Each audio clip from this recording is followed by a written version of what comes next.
शेवटी समारोपीय अध्यक्षीय भाषण होईल आणि कार्यक्रमाचा समारोप होईल. सर गवळी सर, या महाविद्यालयाचे मुख्याध्यापक माननीय श्री गवळी सर.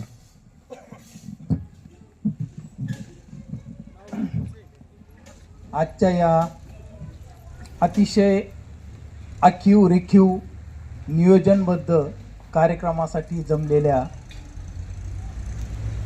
आमच्या या विद्यालयाचे सर्व माजी विद्यार्थी, तुम्हाला सर्वांना घडवण्यासाठी ज्यांनी अतोनात प्रयत्न केले, अहोरात्र कष्ट घेतले आणि त्यांनी काय आणि कसे घेतले जे आपल्याला जे कळालं ते सगळे माझे मित्र, सहकारी आणि तुमच्या सर्वांचे गुरुजन अपार sir, Gavhane sir, Jagarwal sir, Munde sir आणि त्याचबरोबर तांबुळे सर, मुद्दाहून आपल्या कार्यक्रमासाठी वेळात वेळ काढून गावाचे प्रथम नागरिक अनिल दादा उपस्थित झाले. त्याबद्दल मी त्यांचेही अगोदर आभार मानतो. कारण त्यांनी सांगितलं की ते संभाजीनगरला होते, परंतु आपल्या शाळेत कार्यक्रम आहे एवढंच त्यांना माहीत झालं आणि त्यांनी तिथले सगळे कार्यक्रम रद्द केले आणि धावत पळत इथं आले. तसं मी आल्यापासून बघतोय की ज्या वेळेस त्यांना आपण बोलवलं त्यावेळेस ते हजर झालेले आहेत. त्यामुळं विद्यालयाच्या वतीनं त्यांचे आभार मानतो. हे सगळे आज तुमचे विद्यार्थी म्हणून समोर बसले सर, पण हे पालक आहेत आमच्या विद्यार्थ्यांचे. आज नेहमीच आम्ही त्यांना बोलत असतो, सुभाषराव असतील, बाकी सगळे जे कंपनी असेल, त्या दिवशी काळे साहेब आले आणि त्यांना ज्या वेळेस सांगितलं की आमच्या शाळेत हे काम आहे, ही गरज आहे, तर ते येतात. आणि त्याच्यातून एक कळलं की या गावामध्ये शाळेसाठी म्हणजे प्रचंड सहानुभूतीची भावना आहे, काही पण काम असू दे. आणि त्याबद्दल मला स्वतःला अतिशय भाग्यवान समजतो की अशी तुम्ही सगळी तयार केलेली शाळा मला मिळाली. त्याच्यामुळं मला स्वतःला नशीबवान समजतो. आता हा जो कार्यक्रम अतिशय सुंदर आखीव रेखीव केला, सकाळी 9 वाजेला कार्यक्रम सुरू झालेला. 9 वाजेपासून या ठिकाणी बसलं. कुणाला काही वाटलं का कधी कार्यक्रम संपवावं म्हणून? कुणालाही वाटलं नाही. काल लग्नाला गेले असतील बरेच जण, 15 मिनिटं लग्नाला उशीर झाला की आपण पाहतोय कधी लागतं काय माहिती, कधी संपतं काय माहिती. ते नवरदेव अजून तिकडेच नाचत. एक मंगलाष्टक जरी जास्त झालं तरी आपल्याला वाटतं की काय कशाला लांबवायला लागले. परंतु 9 वाजेपासून तुम्ही इथं सगळे बसलेला आहात, पण कधीही कुणाला वाटलं नाही की मला वेळ होतोय. याचं कारण असं आहे की हे तुम्ही सगळे नैसर्गिक मित्र आहेत एकमेकाचे. कोणत्याही स्वार्थापोटी एकमेकाची मैत्री तुमची झालेली नाही. ही शालेय मैत्री आहे, ही निरागस मैत्री असते. याच्यामध्ये निखळ प्रेम असतं. कधीही कोणाचा स्वार्थ तिथं आडवा येत नाही. म्हणून एकमेकाचं ओझं कधी कोणाला वाटत नसतं. अतिशय सुंदर संचलन करणारे डॉक्टर सचिन नेहमी म्हणायचे मला बोलता येत नाही, पण काय बोलता येत नाही तेच कळलं नाही मला शेवट. अतिशय सुंदर केलं त्यांनी, खूप सुंदर. आणि त्यांनी प्रसंग सांगितले त्यांच्या जीवनात आलेले, तसे प्रत्येकालाच आलेले असतील की 100 बाटल्या रक्त त्यांना मिळालेलं आहे. कोणाकडून मिळालं? फक्त मित्रांकडून मिळालं. ही मैत्रीची ताकद आहे. आणि म्हणून तुम्ही हा जो कार्यक्रम घेतला, हा कार्यक्रम तुम्हाला तुमच्या पुढील वाटचालीसाठी नेहमी ऊर्जा देऊन जाणार आहे. कितीतरी दिवस तुम्हाला ही ऊर्जा पुरणार आहे की नाही. की आम्ही सगळे मित्र भेटलो होतो, त्यांनी तो प्रसंग सांगितला होता, त्याच्यावर तर केवढं संकट आलं होतं. मग मी आता कशाला डिप्रेशनमध्ये जाऊ. ज्यावेळेस तुम्ही तुमच्या कुटुंबामध्ये तुमच्या मुलांना, तुमच्या पाल्यांना हे प्रसंग सांगताल, त्यावेळेस त्यांनाही जगण्याची ऊर्जा मिळत असते. आणि म्हणून असे कार्यक्रम झाले पाहिजे. असे कार्यक्रम होण्यासाठी तुम्ही या शाळेची निवड केली, त्याबद्दल मी संयोजन समितीचे मनापासून आभार मानतो. 4 दिवसापासून धावपळ चालू आहे त्यांची. त्याच्या अगोदर तर किती दिवस होती माहित नाही. इथं 4 दिवसापासून येते, तिकडून काय हे करायचं, तिकडून ते करायचं, तिकडून ते. म्हणजे किती उत्सुकता होती. आपल्या घरच्या मुलाच्या लग्नासाठी म्हणा, एखाद्या कार्यक्रमासाठी, आपल्या घरातल्या एखाद्या कार्यक्रमासाठी जितकं आपण काळजी घेतो त्याच्यापेक्षा जास्त ते काळजी इथं सगळ्यांची घेत होते. त्याच्यामुळं ती जी संयोजन समिती आहे ते 4-5 जण आहे, तुमच्या सगळ्याच्या वतीनं मी त्यांचे आभार मानतो. कारण तुम्हाला मानता येणार नाही, कारण मैत्रीत आभार नसते मानत. हक्क असतो आणि तो सांगायचा असतो आणि काम करून घ्यायचं असतं.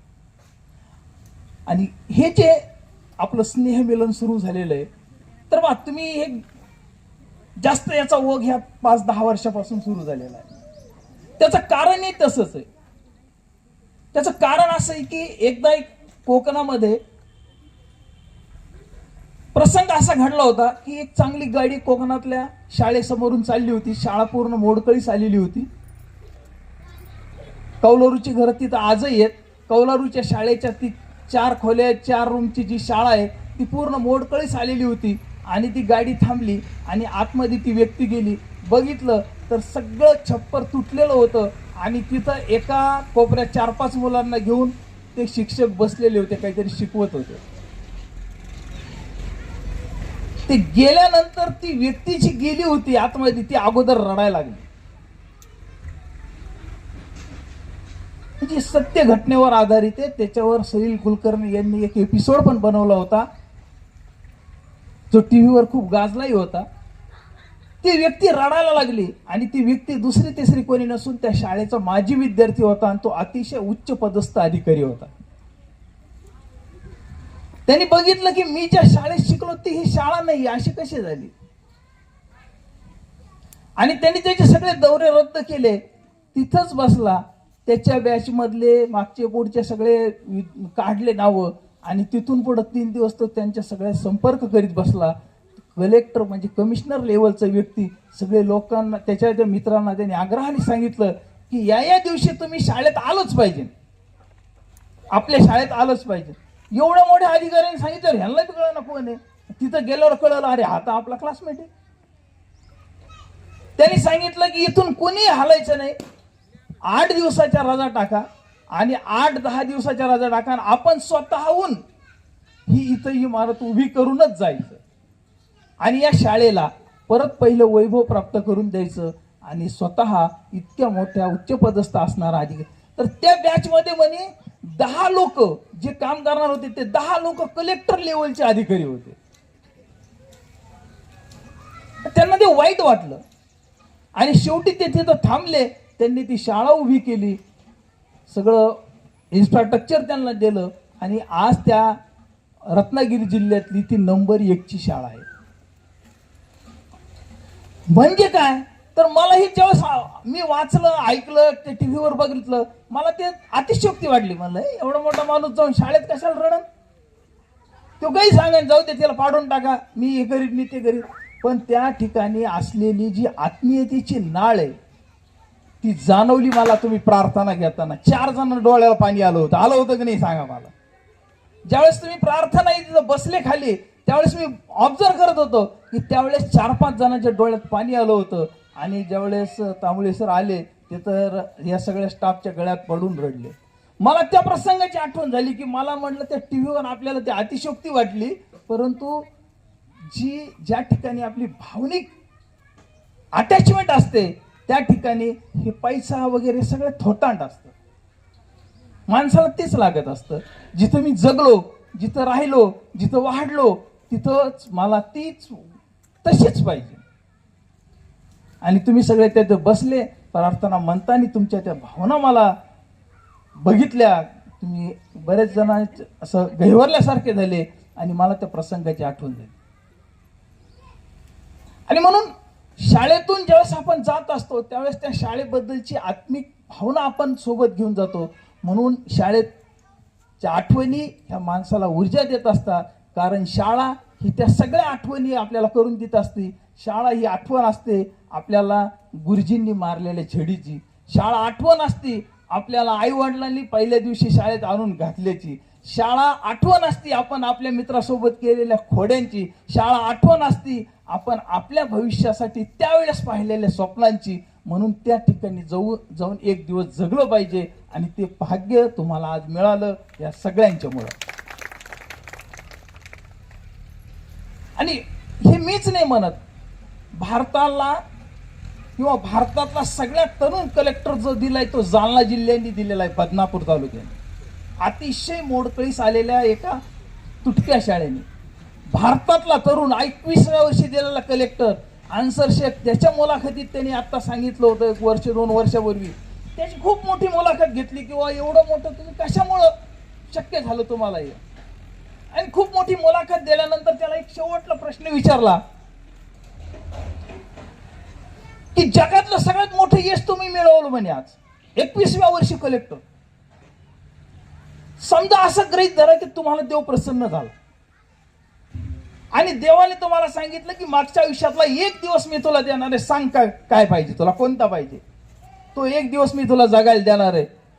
आणि काहीही सेकंदाचा विलंब न करता त्यांनी उत्तर दिलं, मी देवाला सांगत मला माझ्या सगळ्या मित्रासोबत एक दिवस शाळेत जाऊ दे, एक दिवस फक्त मला शाळेत. म्हणजे सगळं काही मिळालेल्या माणसाला सुद्धा शाळेतलं जीवन आपल्या मित्रासोबत जगावं वाटतं. आणि अशी ही शाळा तुमच्या सर्वांच्यासाठी या ठिकाणी फार प्रयत्नाने सुरू झालेली आहे. इतकी साधी स्वरूपी सुरू झालेली नाही. हिच्या मागं सगळ्यात महत्वाची माझ्या ग्रामीण भागातले विद्यार्थी शिकले पाहिजे ही आदरणीय कर्मयोगी अंकुशरावजी टोपे साहेबांची भावना होती. गुंगर्डे हातगावची शाळा आणि पिंपरखेडची शाळा इथले प्रस्ताव इथले नव्हते, पण ज्यावेळेस हे प्रस्ताव टाकले त्यावेळेस साहेबांनी ते फेकून दिले आणि ते म्हणले मोठ्याल्या शहरात शाळा काढणारे लय मोठे पैशावाले पडले, माझ्या ग्रामीण भागातले मुलं शिकले पाहिजे. आणि ते प्रस्ताव फेकून दिले आणि गुंगर्डे हातगाव आणि पिंपरखेडच्या शाळेचे प्रस्ताव टाकलेले. 94ला शाळा चालू झाल्या, बरोबर आहे सर. आणि डिसेंबरला व्हायचं कारण ते होतं की पहिले प्रस्ताव कॅन्सल केले. ही त्यांची जी भावना आहे. आज ते जर असते त्यांना नक्कीच समाधान वाटलं असतं की माझ्या इच्छेप्रमाणे माझ्या ग्रामीण भागातले माझे लेकरं आज काय झालेले शिकलेले, विशेषतः मुली.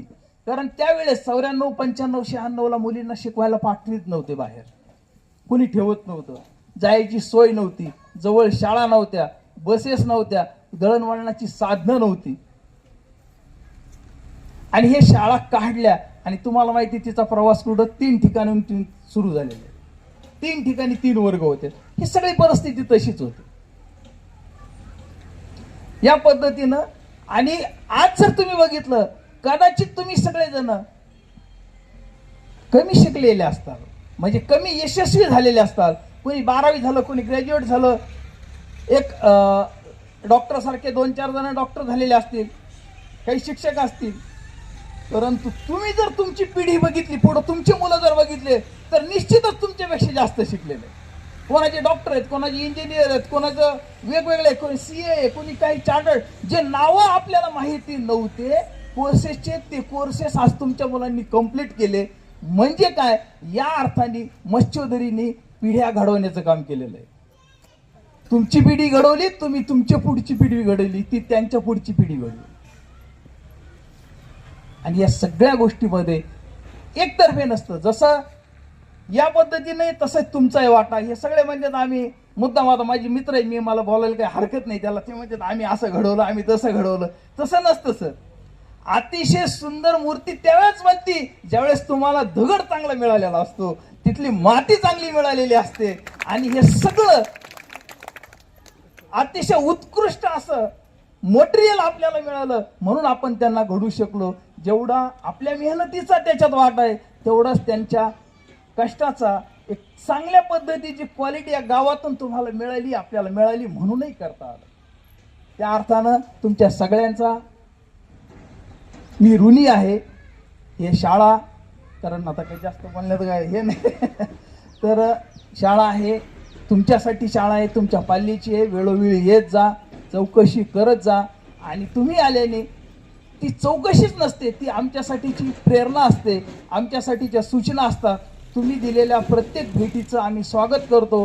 तुम्ही केलेल्या प्रत्येक सूचनेचं आम्ही पालन करू, काटेकोरपणे अंमलबजावणी करण्याचा प्रयत्न करू. आणि आत्ताच जाधव त्यांनी सांगितलं की मी खूप प्रयत्न केले, 1च मिनिटात फक्त, खूप प्रयत्न केले पण यश मिळालं नाही. मी आईला सांगितलं की मी काही आता यशस्वी होऊ शकत नाही. आता मी काहीतरी मार्ग. पण एक लक्षात ठेवा, जेव्हा आपण खूप एखाद्या गोष्टीसाठी प्रयत्न करतो आणि ती जर आपण यशस्वी होऊ शकत नसलो, ती जर आपण मिळवू शकत नसलो, तर एक लक्षात ठेवायचं, आपल्याला माहिती ना आपण कोणत्या प्रयत्नात कमी पडलं नाही, तरी जर आपण यशस्वी होत नसल तर ईश्वराने आपल्याला त्याच्यापेक्षा चांगल्या कामासाठी नियुक्त केलेलं आहे, हे लक्षात ठेवा.